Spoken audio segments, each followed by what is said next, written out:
നമസ്കാരം. സുപ്രീം കോടതി ഹൈക്കോടതിയുമായി ബന്ധപ്പെട്ട വാർത്തകൾക്ക് വേണ്ടി ഈ ചാനൽ സബ്സ്ക്രൈബ് ചെയ്യാനും തൊട്ടടുത്ത ബെല്ലൈക്കൻ എനേബിൾ ചെയ്യാനും മറക്കാതിരിക്കുക. ജാതകമോ വാക്സിനേഷൻ കാർഡോ ജനനത്തീയതി തെളിയിക്കാനുള്ള ആധികാരിക രേഖയായി കണക്കാക്കാനാകില്ല എന്ന് ഡൽഹി ഹൈക്കോടതി. പ്രായപൂർത്തിയാകാത്ത പെൺകുട്ടിയെ തട്ടിക്കൊണ്ടുപോയി ബലാത്സംഗം ചെയ്തെന്ന കേസിൽ പ്രതിയെ കുറ്റവിമുക്തനാക്കിയ വിചാരണ കോടതി വിധി ഹൈക്കോടതി ശരിവച്ചു.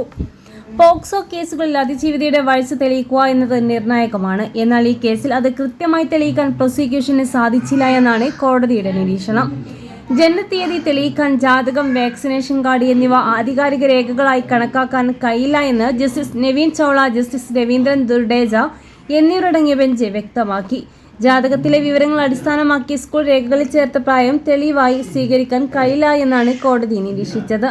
2013 ജനുവരിയിൽ 16 വയസ്സുകാരിയെ പ്രതി തട്ടിക്കൊണ്ടുപോയി പീഡിപ്പിച്ചു എന്നായിരുന്നു കേസ്.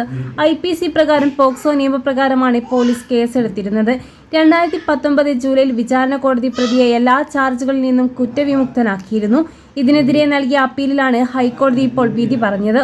പ്രോസിക്യൂഷൻ സാക്ഷികളുടെ മൊഴികളിൽ കാര്യമായ വൈരുദ്ധ്യങ്ങളും പൊരുത്തക്കേടുകളും ഉണ്ടെന്നും പ്രതിയെ അറസ്റ്റ് ചെയ്ത സ്ഥലവും രീതിയും സംശയാസ്പദമാണ് എന്നും കോടതി വിലയിരുത്തി. പ്രതിയുടെ കുറ്റം സംശയാതീതമായി തെളിയിക്കുന്നതിൽ പ്രോസിക്യൂഷൻ പരാജയപ്പെട്ടുവെന്നും വിചാരണ കോടതിയുടെ കണ്ടെത്തലുകൾ നിയമവിരുദ്ധമല്ലെന്നും ഹൈക്കോടതി വ്യക്തമാക്കി.